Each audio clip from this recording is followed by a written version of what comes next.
to the Flipping the Bird Sports Podcast. I am, as always, Ryder, your host, and I'm joined by my partner and co-host today, Luke. How you doing?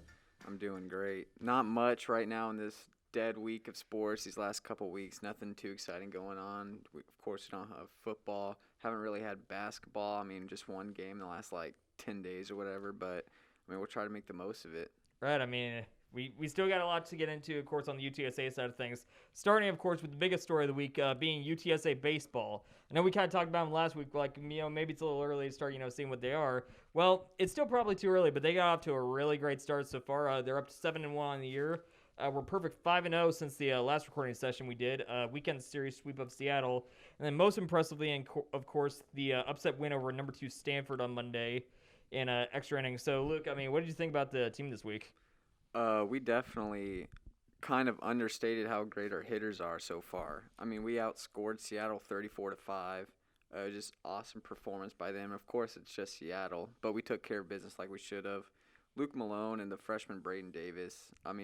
It's a good coming out party for him. Obviously they only let 5 runs happen, so solid pitching days between those two. And Leighton Berry just hit 500? Yeah, 500 for the series, I believe, yeah. Yeah, and I saw he's on an 11-game hitting streak right now, which is awesome. So I think that their hitting's for real, and it's not too early to say that it's a big improvement. Yeah, definitely. When you got 6 guys, hitting above 300 that's in your lineup every day, that's an amazing start. And, the offense was good last year, too. But, looking at the pitching, like Luke Malone first, start of the year, 7 1/3, 3 hits, 1 run. That is an excellent start for him when we needed somebody to really step up and be that, top-of-the-line rotation guy. And then, Braden Davis, I know last week we were talking about, okay, who's the third guy in the rotation? Yeah. Well, you go out in your first collegiate start and, throw 6 innings of 2-hit ball. That's a pretty good start. And as a freshman, shoot, man, that's a really, the start is so promising. And then that win against Stanford, of course, extra innings. Barry, of course, gets the walk-off, off the wall single to drive in Shane Serdashny and everything. And talking to some people, I know that Stanford wasn't playing their, full A squad. There were a couple of guys that, didn't play every day that were playing that game. So it wasn't, the full-strength Stanford. But beating number 2 is still beating number 2. And it was a bullpen game, actually. We didn't have, a firm starter in, pitching that game. That was just a full bullpen playing all 10 innings there, which, again, last year, bullpen was a major weakness. So to limit a team like Stanford to 5 runs on a bullpen that was shaky heading into the year that now looks to actually have some guys that can pick up the outs when we absolutely need them, that's just great signs overall going forward. Yeah, the 6-5 game, that was just incredible. And like you said, Stanford may have not played their best guys, but, when you look at a number 2 team in the country who just beat Arkansas, how many days before? It was just... Yeah, I think it was that weekend. Yeah, so, their whole roster should be more talented than UTSA. They're in the Pac-12, a nationally high-ranked team, so I think that's an impressive win. We took care of business, and not Luke Malone, but the head coach, what's his name, Hallmark, yeah. He said that this year's UTSA team has the most depth that he's ever seen. And so even though he's a young coach, looking at years past, that's great to hear from our coach. And you could see that in our 5-0 last week. So yeah, definitely the depth seems to be there. Even on the offensive end, guys we didn't even talk about, Ryan Flores and stuff, are off to a really great start so far. And they aren't even playing every day. That just bodes well if you've got guys that can just come in on a day where, you need to give a starter a day off and then keep that production going. The team just looks really good. And as a fan, I'm super excited and happy for what we're showing so far. It's amazing. And then, of course, we got the series against Southern coming up this week, which kind of like the Seattle series should be one that we should win. Yeah, Southern University. Yeah. We should take care of business. And is it a 3 or 4 game series? It's just a 3 game series. Yeah. Yeah, so hopefully we can extend to 8-0, and we still have about 2 weeks until conference play. And right now, with all the confidence and momentum we have, you can't tell them anything. They're just gonna beat up on Southern, and I'm not sure who they play after that. I don't remember off the top of my head, but yeah, just take care of business then, and we'll see how it goes. Just 2 more weeks and try to redeem ourselves from the last several seasons. Definitely. Of course, then, and I think before we move on, I have to mention John Chomko, who last year was good in spots but also inconsistent in others. During that Stanford game when we absolutely needed to get through the 9th and the 10th without letting anything up, he was perfect.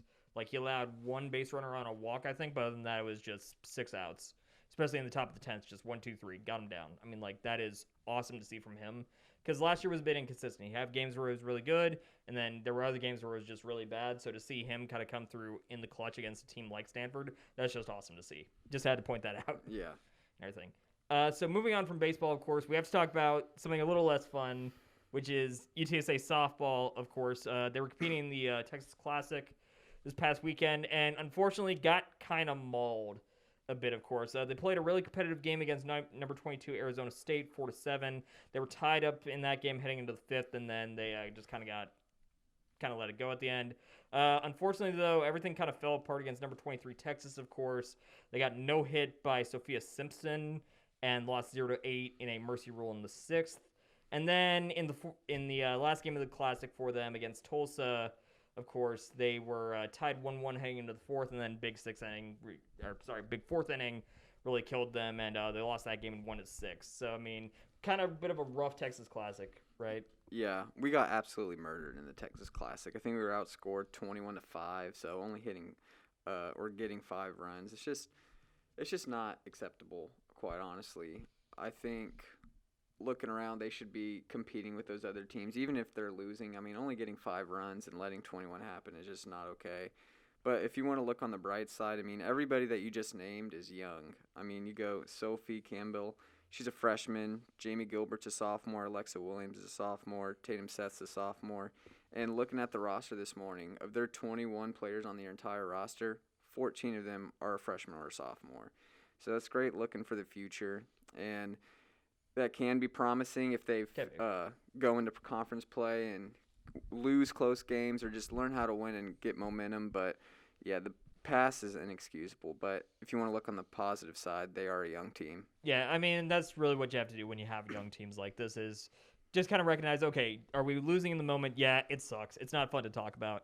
For the future, there are at least these younger players getting reps that, can help them in the future. Well, if the coaching's right, then yeah. I mean, you learn from your losses just as much as you do your wins, if not more so. Yeah. So I think that it is important. And, kind of like you alluded to, I mean, like pitching has been a bit of an issue so far in terms of like Williams has a 7.79 ERA through 4 starts. Gilbert's had 5 starts and has a 6.03 ERA. Alexa Williams has a 7.7, Tatum Seth has a 10.12 in 3 starts and everything. So, I mean, like, the numbers are pretty bad, but like you're saying, they're young.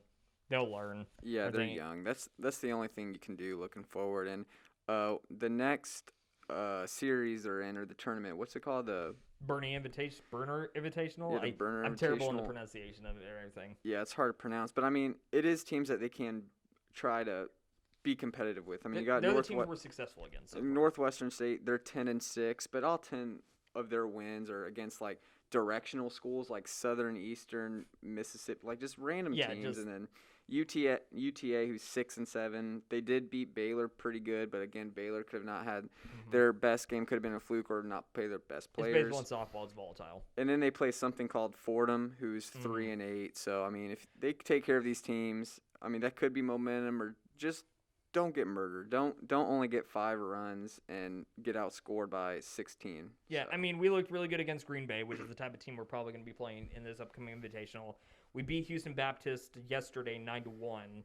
Same sort of thing. Team that's kind of around the range of what we're going to play this weekend. So it seems like we're a team that can't beat the teams that are in conferences above us. But for teams like in conferences either around us or below us, we seem to do okay against. So... we'll see how it goes, but, there is at least hope for the future in that sense. Yeah. Young team. There is hope for the future. Mm-hmm. Now, kind of continuing the trend of teams that are majorly struggling right now, we have to at least mention women's tennis, of course. It's just been a rough season overall. It's been a long losing streak now. They're 1-10 overall, and then even just breaking it down, game by game within a single match. I mean, they're only 10-42 in singles play. They're 6-21 in doubles. So, I mean, it's just been a really brutal start for a team that just hasn't seemed to have been able to figure anything out so far. I think it's safe to say already it's an overboard season. The season's gone to waste. I don't know what they can do. I don't know their personnel at all. I don't know their coaches, but they're getting absolutely demolished wearing the Roadrunner on their jersey, which is unacceptable. So they're actually doing a lot worse than softball seems to be doing, which is just unacceptable. Yeah, I think one of the worst things about like tennis so far is I don't exactly know what the issue is in terms of like if there's injuries or if it's COVID, but I know for at least the past 3 weeks we've been forfeiting a lot of doubles matches just because we don't have enough players to fill out the team. Mm-hmm. So I mean, when you're putting yourself and with the way tennis works with the overall match score being dictated by a doubles point, of course being worth one full point.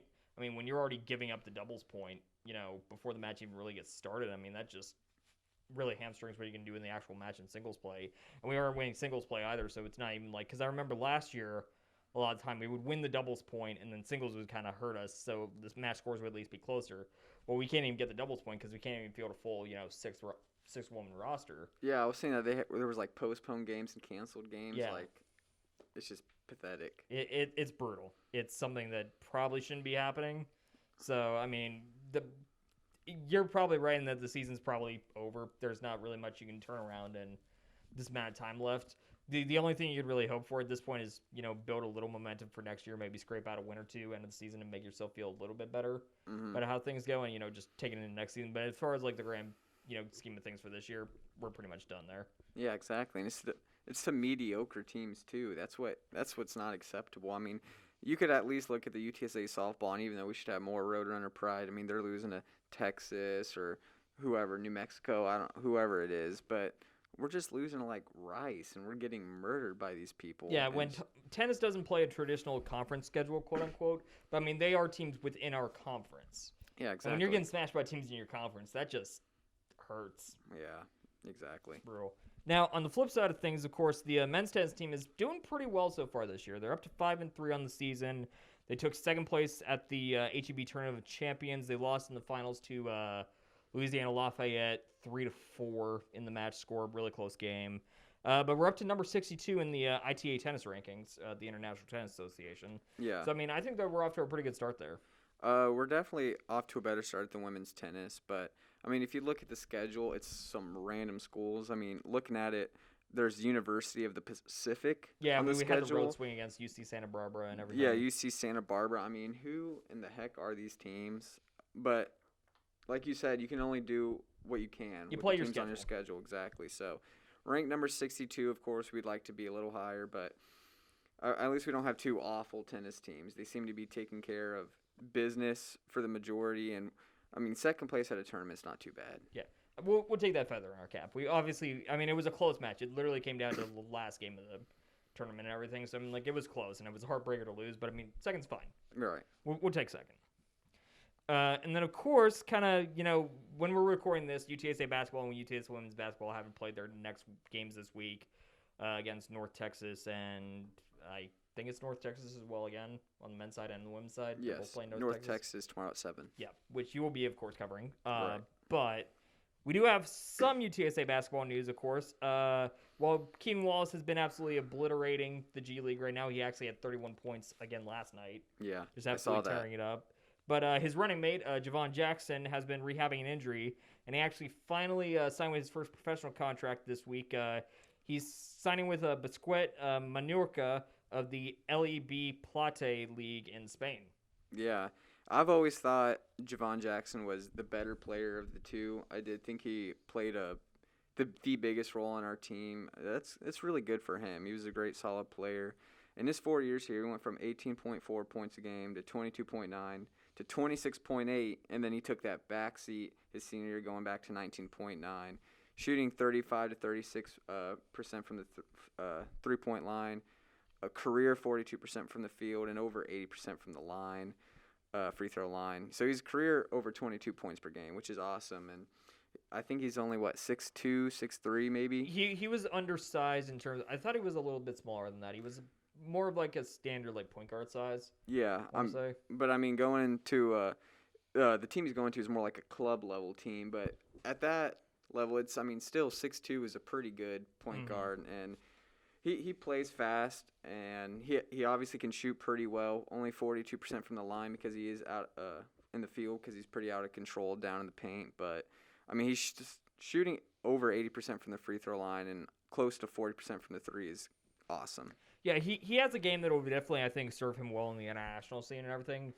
Coming out of college, I thought that he and Keaton were probably going to go, G League route. I didn't necessarily think that either of them had I would say that necessary, like, overly, like, apparent just talent of, man, this guy, even though I know that he goes to a small school, he's just got it, Hmm. so that he should obviously be in the league. Like, I thought that both of them were probably going to go to the G League, and I thought that they were both likely to, in my opinion, really grind it out down there and earn a professional contract, in the NBA and everything. And Keenan's looking good so far, but of course, Javon, with, the bad luck with the injuries and the rehab and everything, kind of, hamstrung him. So I'm glad that he's finally on a team and he can finally start to get back to playing basketball again because he has talent. I mean, that's undeniable. Yeah, you I mean, could just see you've it. led the NCAA in scoring. Like, Yeah, he's really great college career, and it's just sad to see the injuries hurt him. But he's still young, just 22 years old, or yeah. 24 years old, and Mhm. I mean the future's bright. If he tears it up in this club league in Spain, right? Mhm. Who knows what that? He can try to join Exactly. a G League team. He's just getting confidence and getting reps under him. The NBA is an international game. You can always work your way back up. It just takes time and honestly commitment. Yeah, so shout out to Javon Jackson. That's awesome. Definitely.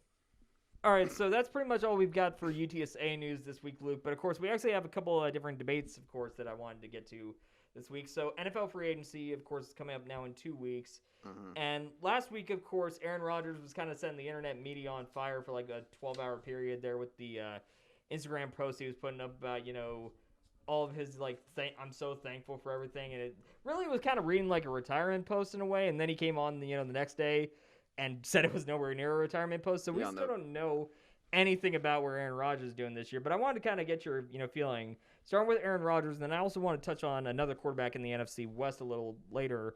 But where do you think Aaron Rodgers is going right now? Where are you feeling? I think Aaron Rodgers is going to stay in Green Bay. I mean, of course, last week he made that Instagram post, but I saw that, and I think most people did as like a breakup kind of post. He just cut it off, or news reported that he got dumped by his fiance and their relationship, and he said he was doing a 12-day cleanse on the Pat McAfee show where he was talking about everything he did on that radio show. I mean, he was just grateful for everything. He was thanking his teammates and his quarterback room, coaches, and of course the fiance. So I thought that post was totally innocent, just him posting once every blue moon and just basically saying thanks to his fiance for the time they had. But I think it'd not only be crazy if he left, but unrealistic. I mean, the NFC North is awful. It's probably the worst division and a guaranteed home playoff game for him. The NFC as a whole is not the superior conference anymore. And this other quarterback we're going to talk about next might be one of 3 quarterbacks that could rival him in that whole conference. So I don't think he should leave. I don't think he will. And obviously recently we're hearing that he just wants to be the highest paid quarterback. And Green Bay I think they're willing to make that happen. If they were able to move their cap space around and to make it actually feasible, which they could do if they really wanted to, they could. Now, does that mean that they can keep Devontae Adams at the same time? That's a fine balancing act they're going to have to ride there. I think they would. It would probably be a franchise They're tag. good. They're good friends. I think that Oh, if Aaron Rodgers would leave, I think Devontae would go with them. I think they're together, so I don't think that's the issue. Yeah. So a couple weeks, when the season first ended, and especially when they got knocked out by San Francisco, my initial feeling was Aaron Rodgers is gone. Like, it just felt that way. And then especially when Brady retired, I started wondering, do the Bucs make a run at, Aaron Rodgers to try and, keep the Super Bowl window open for them? Because I don't think the Bucs are confident that Kyle Trask can lead them anywhere. Like, they're not going to go that route. I think Aaron Rodgers would be too afraid, and rightfully so, to do that. He already doesn't want to be in Tom Brady's shadow, and doing that, he'd be held to, you have to win a Super Bowl or bust.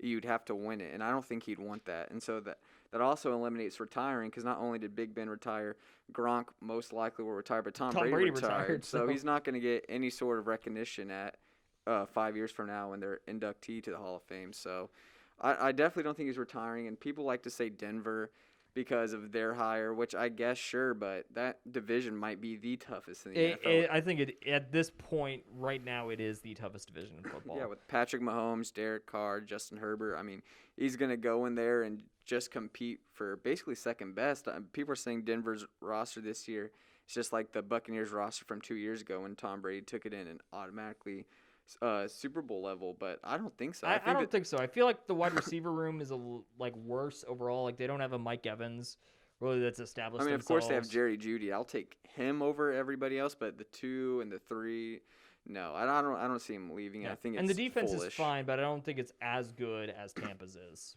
like from 2 years ago. Yeah, exactly. I don't think he's leaving. Yeah, I think that the longer it goes on that we don't hear anything, it means he's probably staying. I'd like to say that I think that he knows his decision already. Oh, definitely. He's just stringing waiting it and out. maybe trying to get this payday, and that's what's holding him back. Or Mhm. maybe he just likes the drama. Who knows? He is a drama king, so I think he's staying, and that would be the right choice. Yeah, I think it is probably the right choice for him now. At the same time, though, I don't think the Packers should pay him to be the most highest paid quarterback in the NFL. I get, like, that's what it would take to keep him, and he's their best option by far. That being said, he's not worth that money. Like, he's not. Maybe not.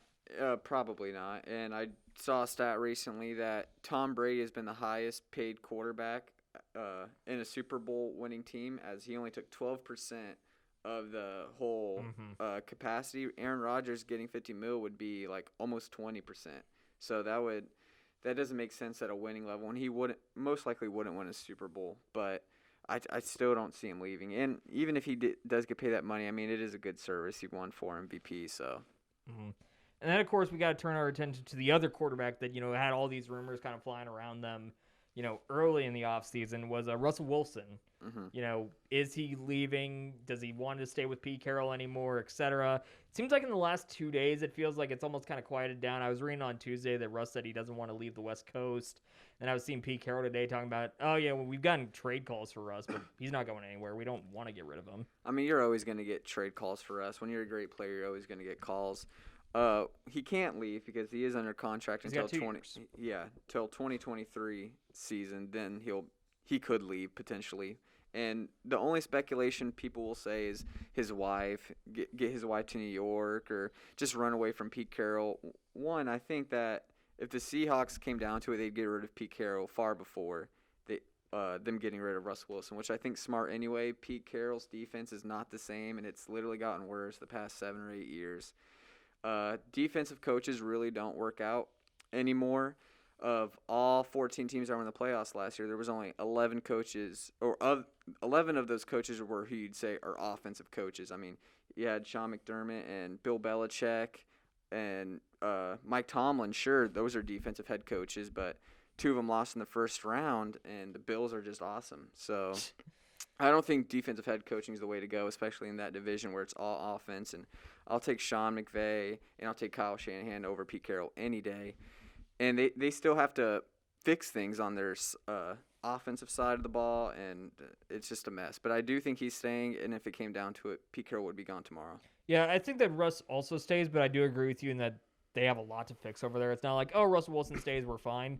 I mean, they've had issues there pretty much since, the goal line. Yeah, exactly. Not giving the ball to Marshawn. That team has just had issue after issue, whether it's not protecting Russ or, like you said, the defense going downhill, Legion of Boom, just scattered to the wind, some via injury, some just, through self-destruction in some ways. Yeah, and they don't really have the draft picks to get anybody because they wasted it all for a safety, which makes no sense. And he hasn't been crazily productive either. No, has Jamal Adams been fine? Yes. Has he been worth 2 first-round picks and the contract extension? No. No, I don't think any safety is. No. Just because that's not a necessity anymore, especially with how rules have changed. It doesn't favor the defensive side of the ball. Really, I mean, like, the only real place I feel like you can spend a lot of money nowadays and get a good return on investment is a dominant defensive lineman. Yeah. That's like the one place on defense you can really extend and go, I'm going to get my money's worth out of this contract. Because, like, everywhere else, like corners, safeties, linebackers even, they get these extensions and it just doesn't seem like they're able to keep that production up for a variety of reasons. But it seems like when you have them on the rookie contract, great value.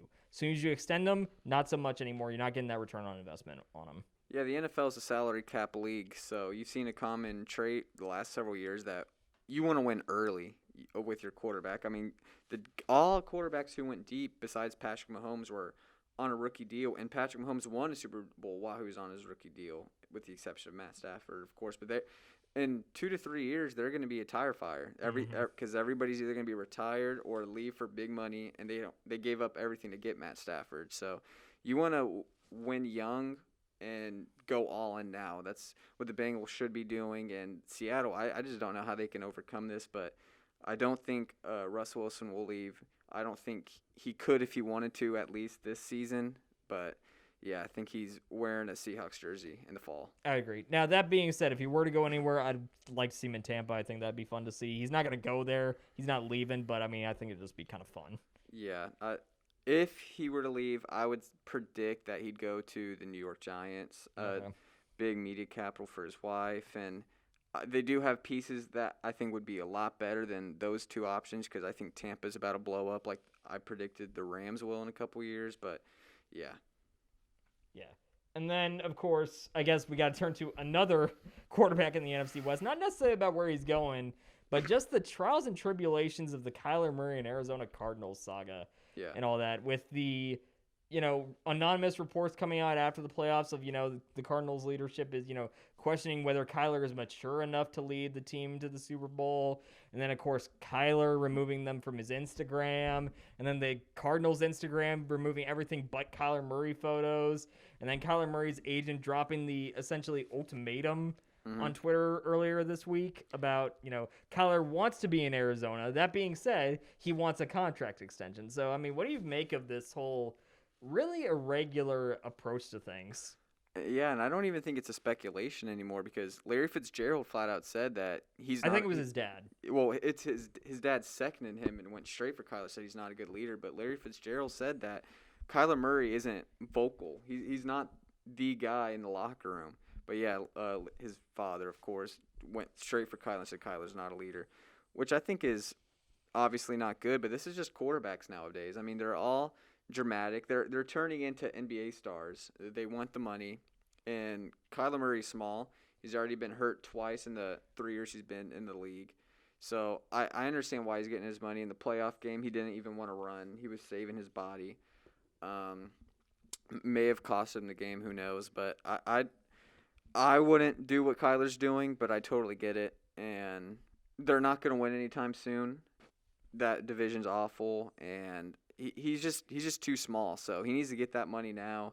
And they're gonna have to lose some guys, but I understand what they're doing. And the agent looks like a fool right now. I mean, just putting a bunch of crazy things out there. You lose leverage. It's making him look bad and Kyler look bad. So Kyler should fire him first of all. His manager is the same guy who managed Johnny Manziel. And he's Kingsbury's agent too. I mean, yeah. So just look around. Like that's obviously not a great guy. Just fire the agent, but. Kyler, he needs to get his money. I wouldn't say he necessarily deserves it, but in his defense, he should get it before he gets too banged up. Yeah, it's a unique situation because on one hand, I look at it like you're asking for a contract extension after your third year in the league when you have basically done nothing in it in terms of you've had essentially two really great halves of a season, but both those seasons you got hurt late and your team just absolutely cratered. Yeah, exactly. And your first playoff game, you looked really bad and just got mauled. Whether that was because of Kyler or because the team around him is, up for debate. I think it was a mix of both. But I mean, you haven't done anything. I mean, Patrick Mahomes after his third year, yeah, you can ask for a contract extension. You won the Super Bowl. You've been an MVP. Kyler hasn't done any of that. He's been to a Pro Bowl that was essentially two-hand touch football. That's Kyler Murray's biggest accomplishment in the NFL so far. But at the same time, I think everybody would say he's a top 8 quarterback. I mean, on talent he probably is, but 7, has he shown the ability to win? I think he has. I mean, each year he's been in the league, his team has just gotten better win-wise. Even though they've fallen off the cliff in the second half of the season, he's obviously getting better. His numbers have been better, and the team's success has been greater. So that's just a fact. But even though he hasn't accomplished anything in the postseason, I'd say you still need to sign your guy before he leaves in a year or before he just says, okay, I'm shutting it down, and who knows, boycotts or play soft isn't the same guy running the ball or taking deep shots down the field. So I do think they have to pay him.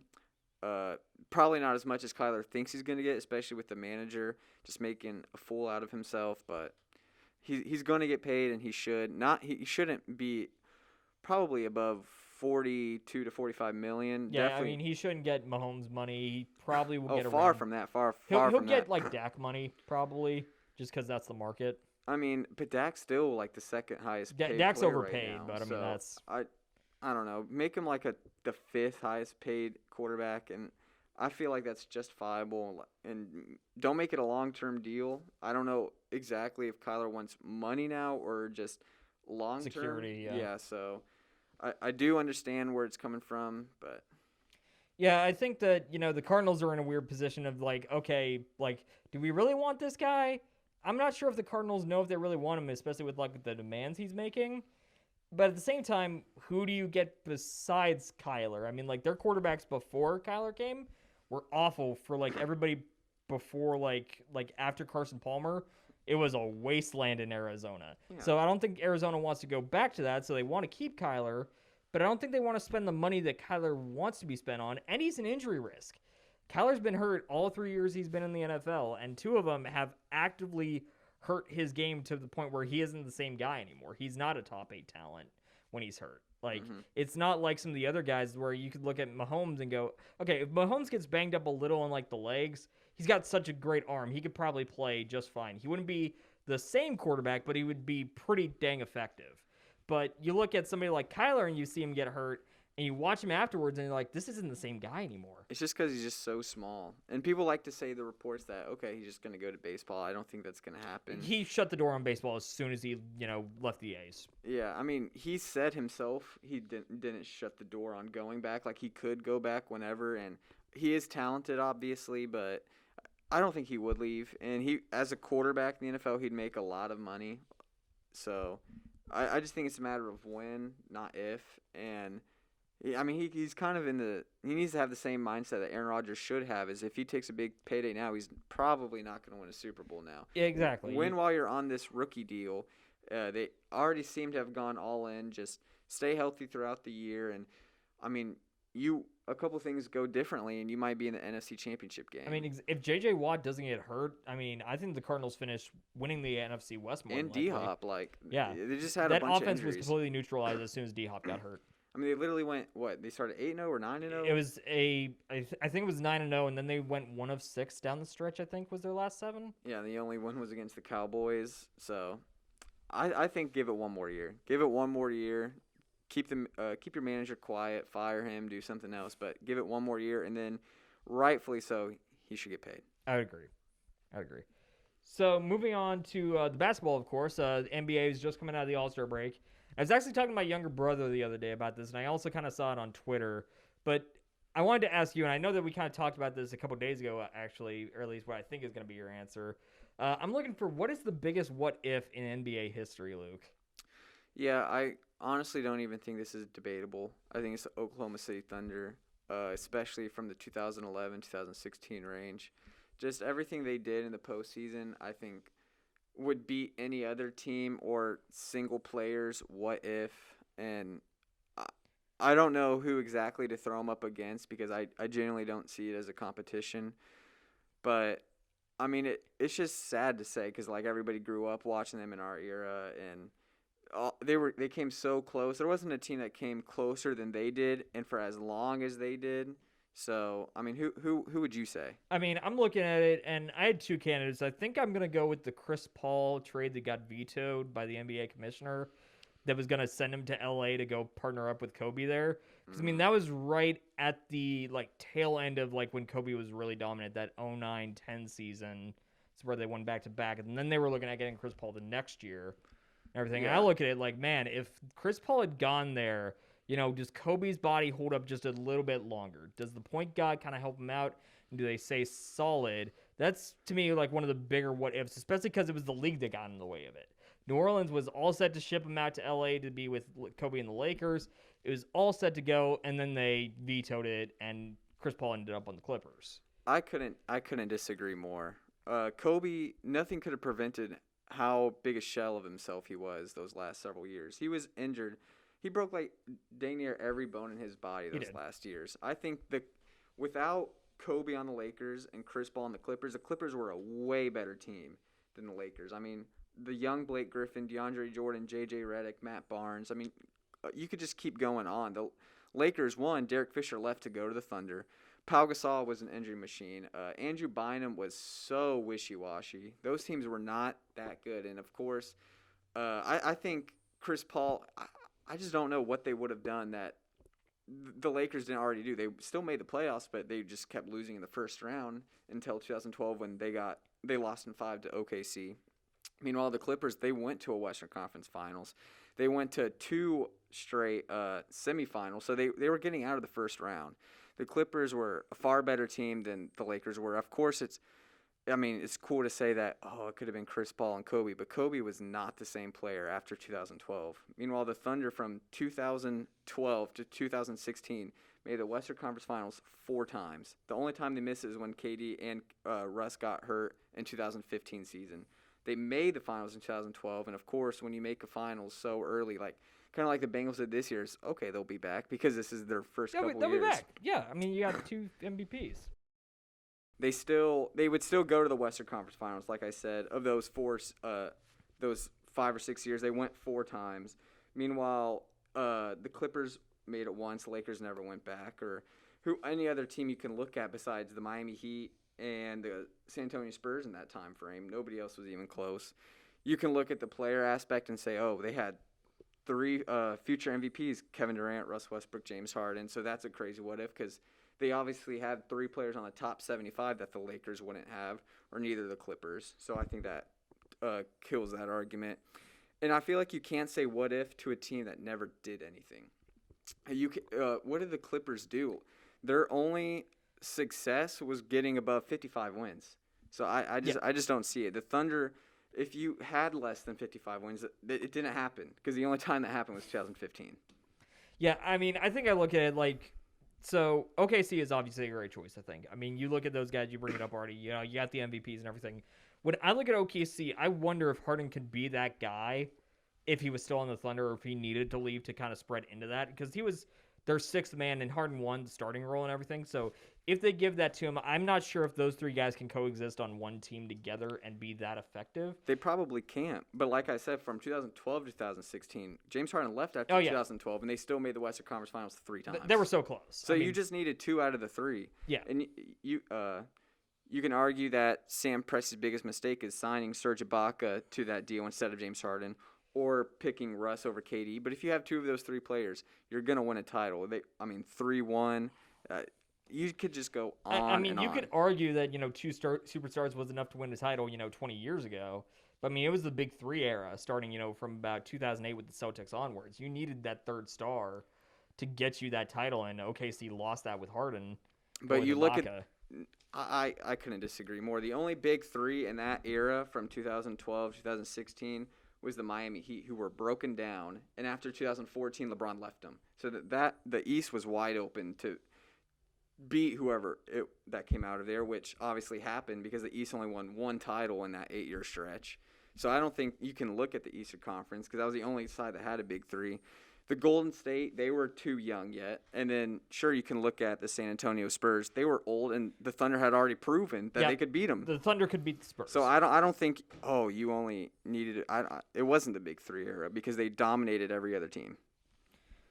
Yeah, I will say for my Lakers pick, is that I think that it is entirely possible that if Chris Paul goes to play with Kobe, I think it's possible that another star, I don't know who it would have been, but I feel like somebody might have wanted to go to LA with them because I think that, the Clippers got good around them, and obviously they didn't do anything, but the Clippers got good because they had a star nucleus. So you had role players like Redick come from Orlando to play in LA, everything like that. And I think that the Lakers didn't have that because it was an aging Kobe, an aging Steve Nash, and an aging Dwight Howard. I'm not sure you get that same sort of lineup those last couple years of Kobe if Chris Paul is there with him. But when Chris Paul wanted to go, Kobe had still won a championship with everybody on that Lakers team just a year and a half ago. Yeah. So, and you have an unproven Blake Griffin with DeAndre Jordan and J.J. Redick versus Dwight Howard was soon to come there. So it's still the LA Lakers. They still attract people. But with Kobe Bryant, Andrew Bynum, you still have a great head coach. It's still LA, and even to this day, the Lakers are still the bigger brother to the Clippers. Oh, definitely. No matter what the Clippers ever try to do, it's going to be impossible to remove the little brother stigma. But I think around them. even if Chris Paul goes to the Lakers, who's their big three, and is it even close to the Thunder's? No. We know what Chris Paul did. He went to the Clippers. Were they better than the Thunder? No, because they couldn't beat them anyway. So I just don't see that argument for anything with Chris Paul and the LA teams. I don't see that overcoming the Thunder argument. Honestly, I would say there's better ones to be made, but just the Thunder being so close but not getting over that hump, and honestly being on the hump, just not getting over it is what makes it so heartbreaking as a fan or just any NBA fan who grew up around that era. I mean, again, I will say the Thunder argument is really solid because, I mean, like, you have 3, potential MVPs on your team. You got 3 guys that are in the top 75 of all time that were so young together and got to the finals so young and never got back. I mean, that is a excellent example of a what if. Man, if they could have just figured it out. You had Scott Brooks, a coach of the year. You had Derek Fisher and Kendrick Perkins, both guys who won a ring with the Celtics and the Lakers, who had Serge Ibaka got a ring with the Raptors. And well, yeah, but that was down the line. Yeah, I'm talking about before then. Serge Ibaka was still only in his 4th year, obviously. They were just so young. Eric Maynor on the team. Nick Collison, who was at the time in 2012, he was in his 8th year, I want to say. Something like that, yeah. So it was, yeah, it's just something you can never get back. And I would take it beyond the NBA. I'd say the Oklahoma City Thunder is the biggest what if in all of professional sports. Oh, I mean, can you think of another one? I mean, you'd have to give me some time to do some research and like really come through. I mean, off the top of my head, no, but there are a lot of what ifs out there, so I could probably find something at least comparable. Yeah, I mean, that's what makes all what ifs great. I mean, right. even thinking about Chris Paul of the Lakers, I mean that could have been awesome because maybe if Kobe doesn't get hurt, which could be another what if. I mean, who knows, but. Those were some great times. What if set off domino effects, which are always just so fun to consider and everything. Exactly. Now, of course, though, turning over to more current NBA events, 2 of the most prestigious teams coming into the NBA this year are in absolute freefall. Of course, the Nets are losers of 3 of their last 15. The Lakers are not doing much better. I want to say they've lost. I thought it was like 10 of their 13 for the Lakers. Like, yeah, it's something bad. Lakers are also free falling. So I mean, they're both in the play-in tournament right now. So Luke, is there a possibility that these teams miss the playoffs entirely? I'd say no. I'd say there's not a possibility. I wrote an article earlier this year of how easy it is to make the playoffs in the NBA, especially with the new play-in tournament. Gives you 20 teams out of 30. Yeah, so I think it's already pretty weak and easy. I think the Lakers have a greater chance to miss it than the Nets do, and that's only because LeBron would sit out to save his body, but I wouldn't say it's just because they're not talented enough or something. I would say it's just because LeBron shut it down and AD just can never get healthy. But, I mean, who's going to – I can't imagine the Lakers or the Nets being one of the, 5 teams to not make it. I don't know. I'm just looking at, the Nets are really bad right now. But KD's not playing, neither's Ben Simmons. Yeah, I mean, yeah. I mean, the mandate's about to get lifted in New York. Yeah, now I did see some reports that might not help Kyrie. Maybe not. I don't know exactly how it doesn't, but I've heard that that's a possibility.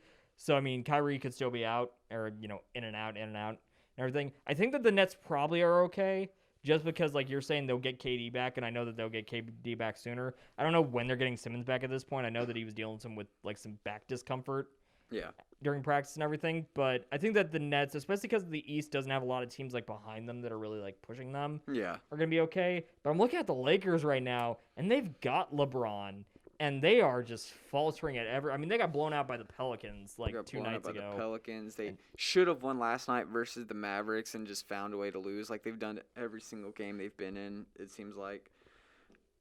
I don't think they're at least going to be in the play-in. And if they can just push to the 8th seed or maybe even 7th if we're shooting for the stars, and if they just win that game and they're already a 7th seed and they're looking to play the Warriors instead of the Suns, and they have a way better shot against the Warriors and the Suns, in my opinion, especially because the Warriors have fallen off a cliff. The Warriors are hurting without Draymond right now. They are struggling. But Steph's in one of his worst shooting slumps of his career this last Steph month. has been bricking for about probably 2 months. Yeah, so I don't think there's teams behind him. Like when push comes to shove, I mean, the last 10 games of the season, LeBron and Kevin Durant on their teams they'll push through and their greatness will shine and they'll make the 7th or 8th seed. the Lakers will probably get swept or lose in 5. I do think the Nets will honestly win a playoff series, and with how the East is, they can jump to the 6th or even the 5th seed within 10 days. So we still have over 30 games to go, and it's definitely more exciting now that these two star monster teams are so low. But the Lakers do have the toughest remaining schedule. They're gonna struggle, but I will expect them to see them at least in the 7th or 8th seed. Yeah, I look at them like the Lakers are 7 games under 500, and they're an old team. So, I mean, the longer a season goes on, those guys are going to be feeling it more and more.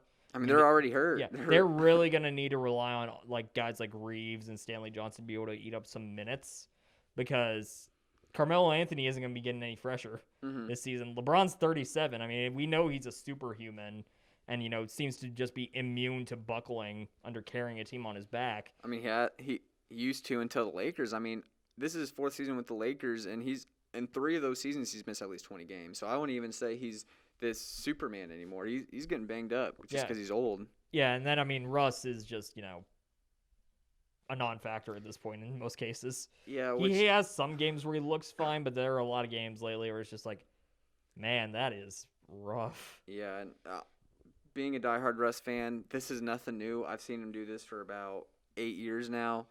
I mean, in the last 9 years, including this year, because he's on pace to do it again, 4 years he led the league in turnovers. He's about to do that again this year. In 4 leagues, he's been second. So he's still shooting in the low to mid 40s from the field. Nothing new. LeBron and the rest of the Lakers just didn't know they were getting themselves into. Now they're seeing it, and LeBron's like, wow, I can't overcome this. So why the heck did I get this guy instead of just doing the smaller trade for Buddy Hield and just getting another shooter next to me? Yeah, and he's playing pretty well right now too. So I do think the Lakers will overcome this mess right now. Lakers get in, but I honestly don't think they win a play-in tournament.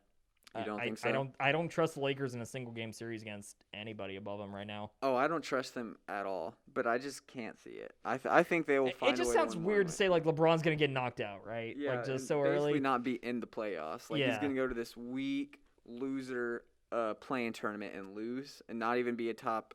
At that point, he wouldn't be a top 9 seed in one conference. That's just crazy talk, but I do find them going to the playoffs. Yeah.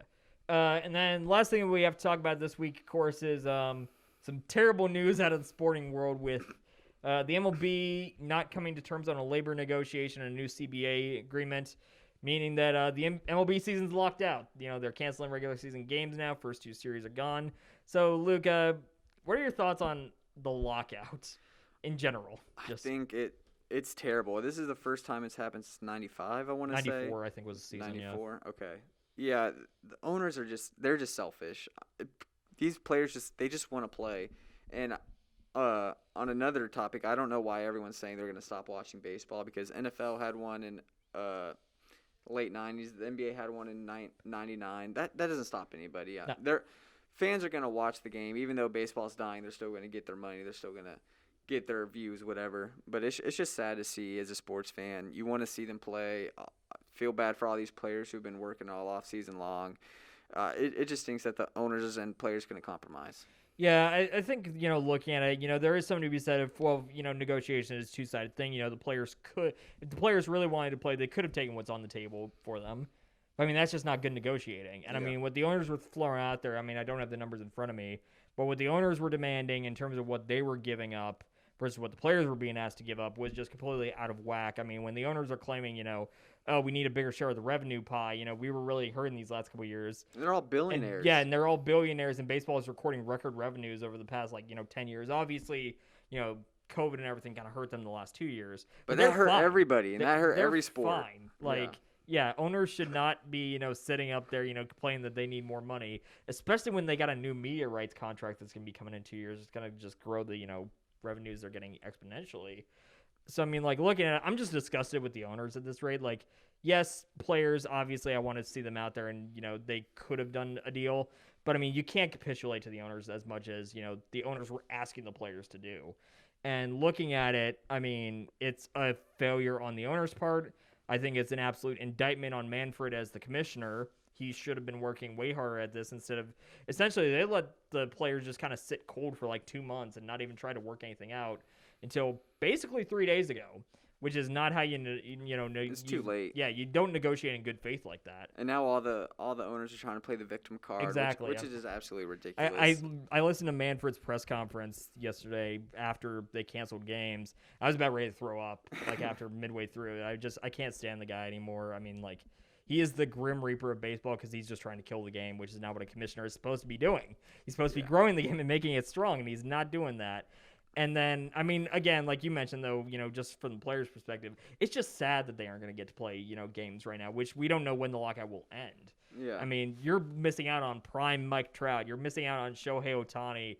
You're missing out on, the Braves, defending their title right now. I mean, there are a lot of young, vibrant stars in baseball that if we're going to complain about baseball having, an image problem where nobody knows our stars, the way to fix that is not to lock them out so you don't even get to see them doing fun things, especially Ohtani. He was the biggest story in sports arguably last year in some ways. Yeah, now a professional sport that used to be America's pastime and number one sport is probably fifth on the depth chart. I would say it's still third. I think it's ahead of hockey still. And I'm not talking about that. I'm talking about just sports. I mean, you go to the NFL, to college football, to the NBA, to March Madness, and then you go to the MLB. It's already, the ratings are lower than all four of those. And it's just not as exciting, not as star-driven as other leagues in those own team perspective. But this is just going to hurt it even worse. And now you're going to have a year without it when, I mean, the NFL had so much parity this year. The NBA is going to have a lot of parity. Coach K's final year in college basketball, it's so much parity also. I mean, just last week, the top 6 teams all lost. Like, there's so much parity in all of sports, and now the MLB is not going to have anything to say for it. Yeah, it's just sad and depressing. And on that note, that is all the time we have for this week. So thank you all so much for tuning in, and we'll be sure to catch you next week. Thank you very much. Thanks for watching. Click our logo to subscribe or click the videos for more from the Paisano. Leave a comment letting us know your thoughts and what you'd like to see us cover next.